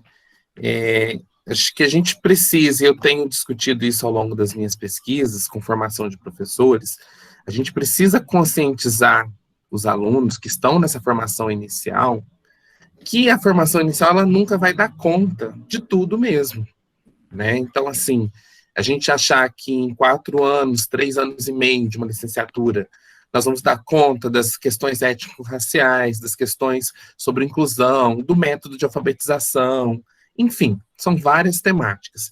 Então, assim, eu acho que isso não é para assustar nenhuma das alunas aqui nesse momento. Por isso que hoje a gente está trabalhando com a perspectiva da formação continuada, ou, né, uma perspectiva portuguesa, da formação ao longo da vida. Então, assim, quando esse professor ele chegar na instituição, ele chegar na escola, ele precisa ter em mente, né, que a formação ela continua. Por isso a ideia, né, que a gente tanto discute formação continuada. Por quê? Porque é um eterno, né, um ad eterno ali dessa formação. Enquanto eu estiver, né, atuante, estiver à frente ali da sala de aula, das relações das escolas, eu preciso ter comigo que eu preciso aprender. Né? E o aprender, e aí voltando aqui para a nossa temática, perpassa por essa questão que o Rafael trouxe também, de sentar, de ler, de estudar, de pesquisar. Porque, assim, eu não sou um pesquisador da área, né, das relações étnico-raciais. Eu me coloco aqui como professor, que também me vejo na necessidade de estar estudando sobre, né, de conhecer melhor essas questões, para que elas estejam inseridas na minha prática. E aí, isso implica que eu leia, implica que eu não naturalize as relações, né? Talvez, né, pela minha condição, eu me declaro negro, talvez por essa condição de me declarar negro, eu passe a olhar essas questões de um outro lugar. Mas isso não quer dizer que se alguém que se declare branco, né, não possa olhar também para essas questões. Você trouxe isso na sua fala, eu acho isso muito pertinente, né? Não é só o negro que tem que fazer a defesa, né, das questões étnico-raciais. são todas as pessoas, é uma questão, você vai tangenciando, né, uma questão de direitos humanos, você fala da Constituição. Então, acho que isso tem que estar muito premente, forte, né, na formação do professor, que não seja só na inicial, né, que nós temos, eu acho que a lei, ela dá um start, né, como a professora Cristiane colocou, ela vai lá e obriga as instituições a terem, obriga as escolas a terem, mas quem de fato dá vida ao currículo no espaço escolar é o professor, tá? Então, assim, eu posso ter uma escola que me coloca lá, assim, ó, novembro nós vamos trabalhar as questões étnico-raciais. Eu vejo que eu posso trabalhar de duas formas, aqui falando para os professores da pedagogia. Eu posso simplesmente entrar no computador e imprimir um tanto de questões de fotografias, de imagens, de negros para colorir, para fazer um mural, para enfeitar a escola, ou eu posso trabalhar isso de uma forma política, de uma forma que eu vou emancipar os meus alunos. E aí, gente, isso pode ser na educação infantil ou no ensino superior. Tá? Então, a forma como eu vou dar vida a esse currículo, né, ela depende do professor, ela depende desse posicionamento do professor. Tá, vou parar aqui, vou deixar o Rafael falar, que vocês que eu quero ouvir, né, nós estamos querendo ouvir essa noite. Só um pouquinho aqui, eu acho que tem professores que já têm os saberes deles, né? É uma coisa mais cultural, já trazem de casa, aquela questão do racismo. Às vezes ele não tem. A gente nem fala mais de relações étnico-raciais hoje. A gente fala sobre africanidades e humanização, né? Então, às vezes tem professores que já trazem os saberes deles e acha que é o certo, né? Então, é difícil também trabalhar essa questão.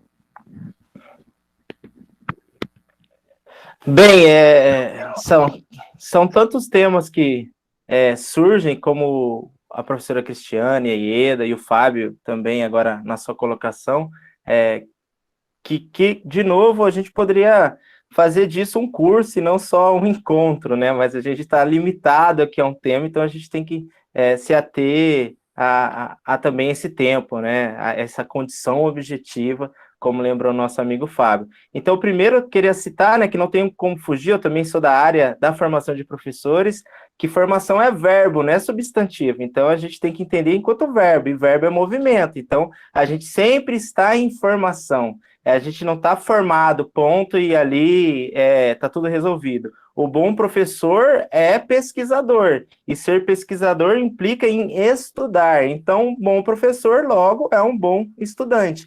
A gente tem que estar em constante formação, e quando se trata do racismo, para além da condição do professor, mas a condição de um ser humano, e estando dentro de uma sociedade racista, é preciso que a gente se coloque também em vigilância e ressignifique várias situações, e, sobretudo, dê lugar de fala e dê o foco aos problemas. O nosso grande obstáculo e é uma característica brasileira específica, que a gente tem o famoso Pacto de Lampedusa. Lampedusa é aí também um pensador, na verdade. Isso é um romance, né? O Leopardo de Lampedusa. A gente tem um pensador italiano que fala que as coisas têm que mudar para ficar exatamente como elas estão. Então, esse é um grande problema do Brasil. A gente tem, na nossa história, a gente tem uma historiadora que eu não sou, mas a Cristiane então ela deve abordar isso com vocês. A gente tem na história do Brasil coisas extremamente contraditórias. A independência do Brasil foi feita pelo filho do rei de Portugal, que era o regente no Brasil. Então, a independência, na verdade, é com o filho.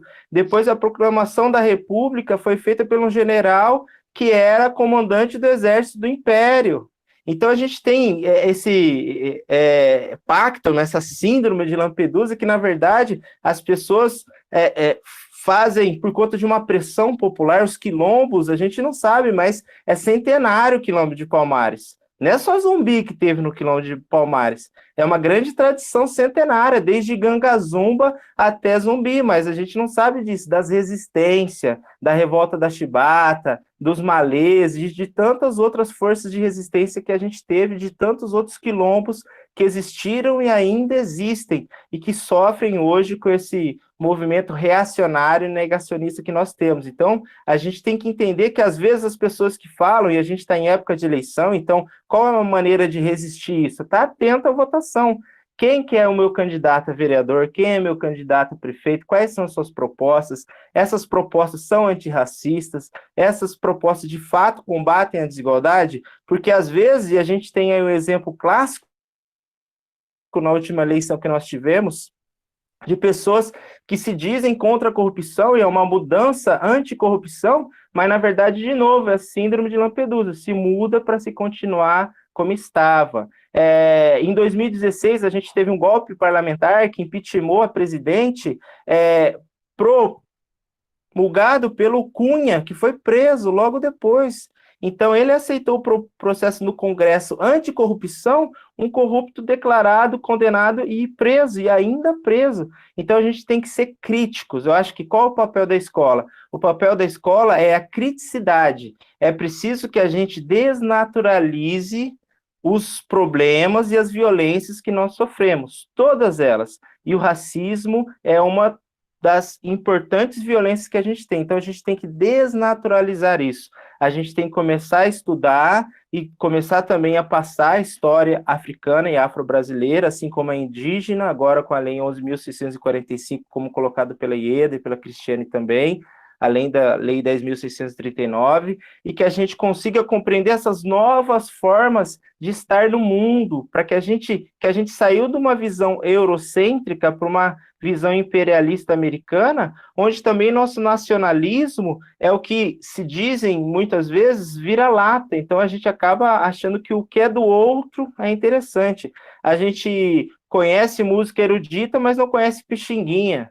A gente nem sabe quem é Pixinguinha. A gente valoriza algumas músicas lá de fora, complexas e grandes composições, mas não conhece Cartola. Então é interessante que a gente comece a olhar as nossas culturas e compreender que a nossa cultura tem muito valor, que os negros foram escravizados, mas antes de serem escravizados e passarem por uma escravidão aqui no Brasil que durou mais de 300 anos, eles tinham as suas nações, tinham a sua organização, tinham um conhecimento e uma filosofia apuradíssima.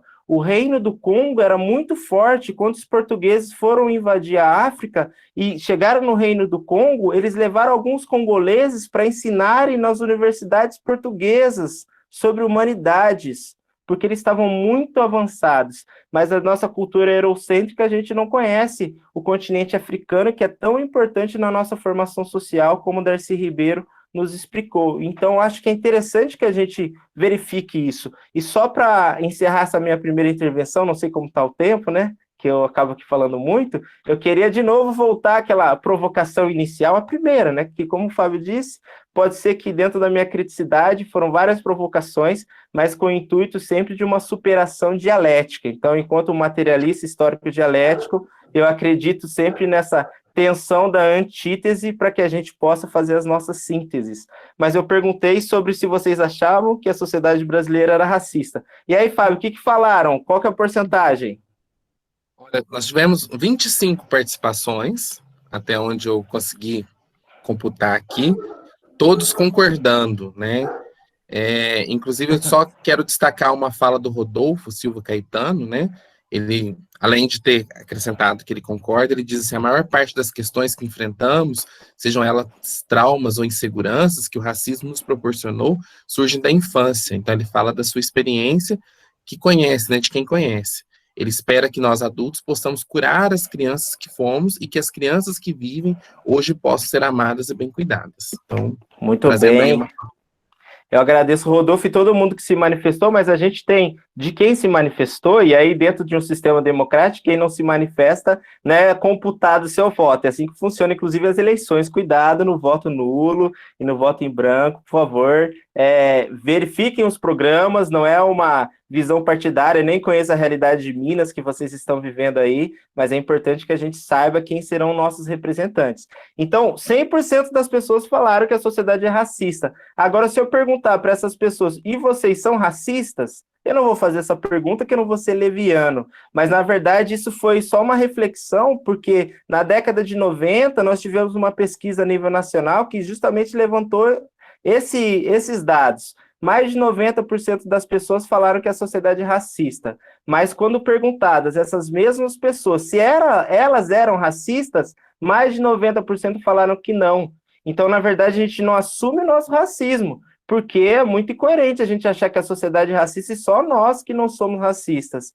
Então, a gente tem que repensar também os nossos privilégios, seja por conta do colorismo, no meu caso, que tem a pele parda, ou por conta do privilégio branco, nessa discussão necessária da branquitude, dos brancos também sendo antirracistas, reconhecendo seus privilégios e tensionando isso, dando espaço, lugar de fala e entendendo a potência do outro diferente, sem hierarquizar essa mesma.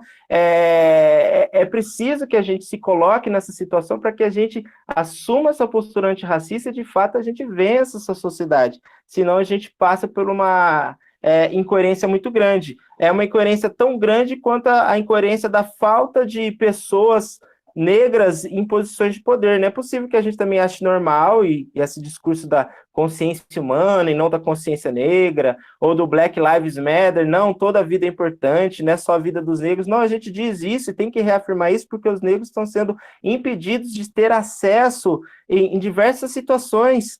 Porque o lugar esperado para o negro não é aquele lugar de poder. Isso perpassa pelo próprio negro, é isso que é o processo de subjetivação que o Silvio Almeida nos coloca. A gente não pode acreditar que é uma escolha, porque quando a gente não tem conhecimento, a gente não consegue escolher. Eu não consigo escolher o que eu não conheço. Eu preciso ter oportunidade, eu preciso conhecer, e aí sim eu posso escolher sim ou não. É preciso que a gente faça essa reflexão, porque não é possível que mais de 50%, eu acho que 54% da população é negra, e a gente não tem um domínio negro na representatividade legislativa ou executiva, pensando no momento das eleições agora que nós vivemos. Por que a gente não vota em candidatos negros e negras? Por que a gente não vota nas mulheres? A gente não tem também mais da metade de pessoas que estão aí na grande mídia. A gente tem um Lázaro Ramos e uma Thaís Araújo para um monte de gente branca atuando com eles. A gente não tem essas pessoas. A gente não encontra também professores acadêmicos, universitários. Eu fiz o doutorado junto com o Fábio. Qual professor negro a gente tinha no nosso programa, Fábio? Ninguém, são 10 professores. A gente pode pensar um número reduzido, mas são todos os professores do programa, nenhum é negro. Por que será? Será que nenhum teve mérito para chegar até ali? Então a gente tem que começar a tensionar tanto essa postura nossa que reconhece que a sociedade é racista, mas não se reconhece como racista, então nos mantermos vigilantes e críticos, inclusive, ao racismo que a gente coloca, seja numa simples expressão como a coisa está ficando preta, apesar disso estar sendo ressignificado. Então hoje o movimento negro e também alguns ativistas falam assim, a coisa está ficando preta, que a coisa está ficando boa, porque coisa de preto é coisa boa, isso sim, e não de uma maneira pejorativa, mas a gente tem que rever esses nossos racismos pequenos, cotidianos da nossa linguagem, até os racismos mais estruturais, que é aquele que também já é clássico, todos vocês já devem ter assistido, né, do racismo institucional, seja da escola que a gente debateu, ou das empresas, naquele vídeo que ficou famoso, não vou lembrar de onde é o vídeo, onde se reúnem profissionais do RH e mostram uma foto de um homem branco correndo e perguntam o que vocês veem. Nós trabalhamos esse vídeo na disciplina. Que legal, foi tá o primeiro vendo? vídeo que eu trabalhei. Eu vejo um homem atrasado, e quando é um homem negro, ele está fugindo. Então, poxa, gente, isso é muito sério. Isso é reproduzido, e é preciso que a gente resista a isso. E a escola é esse ambiente do choque cultural, e nós, professores e professoras, temos que valorizar essa diferença, sendo críticos e trabalhando, como o Fábio disse, a educação nessa perspectiva libertadora do nosso grande patrono, que também é muito atacado, que é o professor Paulo Freire. Então, se a educação não for para a liberdade, o sonho do oprimido é ser opressor. Então, a gente não pode trabalhar nessa lógica, a gente tem que acabar com a opressão e ter uma educação de qualidade social para todas e todos. Obrigado, Rafael. Rafael, as condições objetivas o tempo todo vão nos cerceando, né? Como eu disse, eu estou recebendo muitas mensagens aqui no WhatsApp, de muitas perguntas, mas assim, o pessoal tem alguns outros docentes que precisam, né, ministrar outras aulas. Tá assim, gente, convida ele novamente para um outro momento, a Ieda também. Então, assim, Depois eu vou passar alguns feedbacks para vocês, que é muito interessante. Então, assim, acho que a gente vai ter que sintetizar aqui algumas perguntas para a gente poder fechar. E aí, assim, eu tenho uma pergunta que é da Cristiana. Ela diz assim: professor Rafael, minha pergunta, né? Então, acho que pode ser para os dois. Como podemos combater essas desigualdades, mesmo nas séries iniciais? Como trabalhar esse tema com crianças? Eu acho que isso, né, você vai tangenciando aí na sua fala. Depois, aqui no chat, que eu acompanhei, se a professora Cristiane acompanhou alguma outra pergunta, nós temos a Yali, que diz assim: Rafael, você coloca em sua fala o preconceito sobre as religiões afro-brasileira e de matriz africana. Como em sala de aula devemos trabalhar isso? Afinal, vivemos em uma sociedade em que julga a religião do negro como a religião do diabo. Então, assim, eu acho que uma síntese das duas perguntas, elas vão no encontro e no combate, no confronto, teoria e prática. E aí, a praxis, né, que eu acho que coincide com o que você discute, né, dessas questões. Então, assim, eu acho que vocês poderiam comentar essas questões e já fazendo, né, as suas considerações finais a respeito da temática, né, e já me desculpando com vocês, mas a gente já está aqui um certo tempo. Gostaria, e novos convites, nós vamos trazer vocês para discutir conosco mais um pouquinho. Então, assim, acho que vocês poderiam falar, né, sobre isso, já fazendo as suas considerações finais sobre. Ieda, você quer falar para mim? O microfone, Ieda. Eu esqueço do microfone. Sobre a religião, eu não sou estudiosa, né? Não sei nem como me pronunciar. Agora, sobre como ensinar a criança na escola, é essa a pergunta Isso, como trabalhar essa temática com as crianças? De uma forma humanitária, né? Não de uma forma eurocêntrica, falando sempre a verdade, né? Porque existem várias verdades, né? Então, procurando fazer projetos, contação de histórias, né? Porque hoje, o que tem de contação de livros, de material didático, de negros? É muito pouco, né? É só quem é bonita, é a Bela Adormecida, que é a loira de olhos azuis, né? Então, a gente poderia mudar esse contexto aí, né? O material didático, né? E paradidático mais voltado para negros, né? Eu penso você vai falando e assim, eu vou só fazer um adendo assim, e pensando na educação infantil, e aí para as professoras, né, uma provocação mesmo.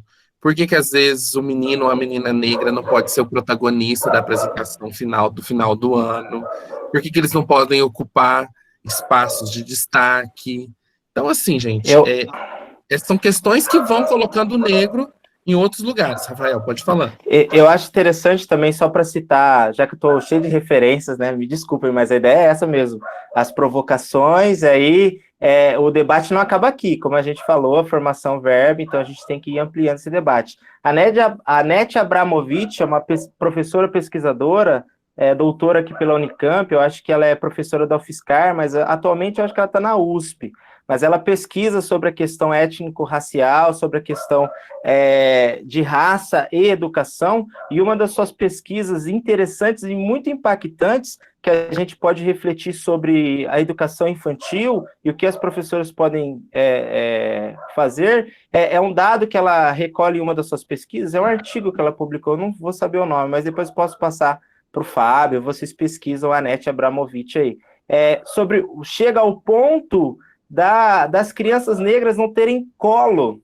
Então, ela fez uma pesquisa na educação infantil que as crianças que eram negras não tinham o colo por parte das professoras e monitoras de educação infantil. Então, o que a gente pode fazer? São atos cotidianos revolucionários. Na verdade, é o pequeno que é o choque cultural, é a gente escutar aquele jovem, aquela criança que vem com a sua cultura e a gente não desvalorizar a sua cultura. A gente não achar que funk é só uma bobagem, isso não é música legal. É uma música que eles construíram com o som da boca, então a gente tem que valorizar o ponto positivo disso. Então, o funk é uma revolução. É óbvio que existem músicas boas e músicas ruins, todos os gêneros. Então, a gente vai achar muito funk ruim, o pesadão, o proibidão, que não cabe na escola. Mas a gente não pode descartar o funk enquanto uma cultura negra periférica da realidade que os alunos trazem, falando, isso daí não é música de verdade, e tratando de uma maneira pejorativa. Então, acho que as ações são essas. E como a Ieda disse, é trazer e trabalhar autores negros, seja livros infantis negros, que agora, felizmente, por conta do movimento negro, da pressão, a gente tem vários autores negros escrevendo histórias negras. A gente tem o Pequeno Príncipe Negro, do Rodrigo França, que é muito legal. A gente tem Amoras, do Emicida, que é muito legal. A gente tem o Caderno de Rimas, do João, do Lázaro Ramos, que é muito legal. Então, cabe a gente estar pesquisando e se aprofundando e trazendo a cultura negra para dentro da escola, até porque ela já está ali com os nossos alunos. Se nós atuamos na educação pública, sobretudo, mas também em algumas redes particulares, a maioria dos nossos alunos são negros e traz essa cultura periférica, que às vezes a gente também apaga ela, a gente cala aquele aluno, se colocando enquanto o único detentor do conhecimento e não conseguindo compreender o que Paulo Freire chama de dialogicidade, desse diálogo, dessa postura do professor, sim, rígida, mas dessa postura humana, porque a gente trabalhar os conhecimentos sistematizados não significa deixar de olhar para aquela criança e para aquele adolescente, entender ele como um sujeito histórico, social, um sujeito de direitos, e entender que aquele momento que ele está não é uma preparação para uma vida futura, para o mercado de trabalho ou para a universidade, mas entender que é também a vida que está acontecendo ali no cotidiano da escola, e estar atento a essa vida, estar atento à cultura desses alunos, para que a gente possa dialogar com eles, apresentando conhecimento sistematizado, mas sem inferiorizar o conhecimento popular que ele traz, o conhecimento da cultura negra. A gente vai ficando até, assim, sem palavras frente a isso. Eu gostaria, né, não sei se a Cristiane tem alguma questão para eles, mas se não tiver, acho que eu gostaria de agradecer. Cristiane, você tem alguma questão? Ficou alguma questão de algum aluno?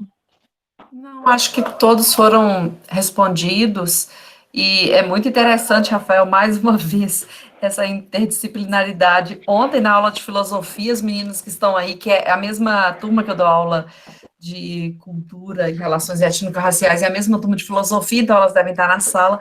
Nós trabalhamos um texto exatamente sobre isso, sobre como a criança ela é invisibilizada e como a criança ela é preparada para ser adulto. O tempo inteiro, a infância não é problematizada, não é tensionada, o ser infantil, a criança, ela não é entendida como um ser de direitos, de que se coloca, enfim, a infância não é debatida e tensionada como deveria ser, com esse lugar que a infância é. A infância, ela é somente uma passagem para a vida adulta, e esse lugar da escola como conformação dessa criança para ser um adulto que os próprios adultos, que quem está formando as crianças, querem que elas sejam. Enfim, são muitas questões. Antes você falou de uma outra questão que também a gente já abordou em outras aulas. Acho que poderíamos ficar falando aqui a noite toda, mas tem a questão mais rígida do tempo, infelizmente, são quase 9 horas, e eu acho que tem uma sugestão da Cristiane Mondadori, minha xará ali no chat, ela falando, olha, poderíamos ter mais espaços disso, quando podemos falar mais desse assunto, né, Fábio? Podemos pensar para o próximo ano, possivelmente, porque esse ano estamos finalizando o semestre, de trazer de novo essa discussão, montar talvez um mini curso, porque são questões pulsantes, os professores não sabem como lidar com isso em sala de aula. Uma pergunta que teve no chat, como trabalhar a questão das matrizes africanas da religiosidade, que é considerado como coisas demoníacas e tudo mais, como que isso quando eu trabalho com sociologia, também sou professor de sociologia, a gente começa a trabalhar nisso, como que as religiões de matrizes africanas elas foram pela Igreja Católica ao longo de mais de 300 anos da história do Brasil, criado essa ideia de que elas eram voltadas eram diabólicas, eram ruins, toda a negatividade que foi constituído disso, né, em cima das matrizes africanas, e a religião, ela é o grande ponto. Então, enfim, temos inúmeras questões, e que os nossos alunos demandam isso, mas e aí, como é que eu trato disso? Se eu tenho um aluno que é do candomblé, se eu tenho um aluno que, enfim, que é capoeira, e como é que eu lido isso em sala de aula? Então, acho que podemos pensar, talvez, Fábio, e o convite para os professores, de a gente pensar junto, talvez, num mini curso, né, algo desse tipo, para estender essa conversa, para que senão a gente poderia ficar conversando aqui a noite toda. Verdade. Cristiane, muito obrigado pela parceria, né? Nós trabalhamos na mesma instituição, mas acho que essa noite só foi possível também pela sua parceria, por esse espaço aqui na sua disciplina. Eu gostaria de agradecer imensamente a Ieda e o Rafael. Eu comecei, né, como diz, né, pelos trâmites burocráticos, apresentando vocês pelos seus currículos, né, pelo aquilo que vocês formalmente fizeram, mas eu quero, né, finalizar aqui marcando esse lugar de fala, que antes de qualquer coisa vocês são meus amigos, né, profissionais e pessoas a quem eu admiro muito pela trajetória acadêmica e pela trajetória de vida, né, que vai condizendo e vai sendo costurada com aquilo que vocês estudam, com aquilo que vocês militam e com aquilo que vocês vivem. Então, se eu não traria vocês aqui, não faria esse convite, se vocês realmente não vivessem aquilo que vocês falam e aquilo que vocês estão, né, propagando aí enquanto educação. Então, eu admiro muito o trabalho de vocês, sou muito grato e feliz por ter tido em algum momento esse contato com vocês, né, em Inconfidentes, em Campinas, e ter aprendido com vocês ao longo da nossa convivência e mais aqui hoje. Então, esse momento de hoje só me faz, né, ainda mais admirar vocês, o trabalho de vocês, a quem eu digo, né, nesse momento, meu muito obrigado, né, em meu nome, em nome da professora Cristiane, né, em nome da instituição, tá? Muito obrigado por essa noite tão rica que vocês nos proporcionaram. Muito obrigada, nós que agradecemos pelo convite e estamos à disposição. Bom, o Rafael, falei por você. Pode falar, Ieda, pode falar. Eu também, é recíproco, Fábio, também te admiro bastante, enquanto amigo, enquanto profissional, enquanto professor, pesquisador, uma pessoa muito séria, então vocês têm um excelente professor aí no curso, parabéns, aproveitem bastante dele, do conhecimento dele de Vygotsky, então aproveitem dele da criticidade, da tendência crítica dentro da pedagogia, da psicologia histórico-cultural, que esse rapaz sabe bastante e tem muito a nos ensinar em diversos temas, inclusive problematizando a questão racial, que também perpassa essa ideia da criticidade, que sendo crítico e o racismo sendo estrutural e um problema da nossa sociedade, o que a gente tem que fazer é não fechar os olhos para eles. Eu acho que às vezes a gente tem essa tendência de fechar os olhos, assim como o racismo, a gente tem outros problemas, né? A gente citou Angela Davis, é importante a gente destacar a questão da interseccionalidade que ela traz, inclusive tem um livro dela bastante importante, que é Gênero, Raça e Classe, então ela traz essa ideia da intersecção, e a gente tem que entender também que o sistema que a gente está, além de ser racista, é patriarcal, machista, então existe uma repressão de gêneros gigantesca, as mulheres sofrem bastante, as mulheres negras ainda sofrem ainda mais, e a gente ainda tem um problema da LGBTfobia, então a gente tem um problema aí da homofobia, com todas as outras perspectivas de gênero e de identificação, que, na verdade, de novo, a gente transforma as diferenças em desigualdades. O que a gente não pode fazer é transformar a diferença em desigualdade. A gente tem que lutar pela diferença e lutar pela igualdade, e isso não é impossível. Muito obrigado, Fábio, muito obrigado, Ieda, e muito obrigado a todo mundo que participou. Também, para mim, foi muito importante. Me coloco à disposição para dúvidas. Depois o Fábio pode me encaminhar aí por e-mail, quem sabe eu consigo responder algumas coisas. Se tiver uma outra oportunidade, como a Ieda disse, eu me sinto representado e também deixo com que ela fale por mim, viu, Ieda? Também já te considero uma colega, sim, contem conosco. Obrigada, Rafael. Obrigado, gente. As alunas aqui presentes, né? Boa noite a todos, então. Boa noite. Boa noite, tchau, tchau.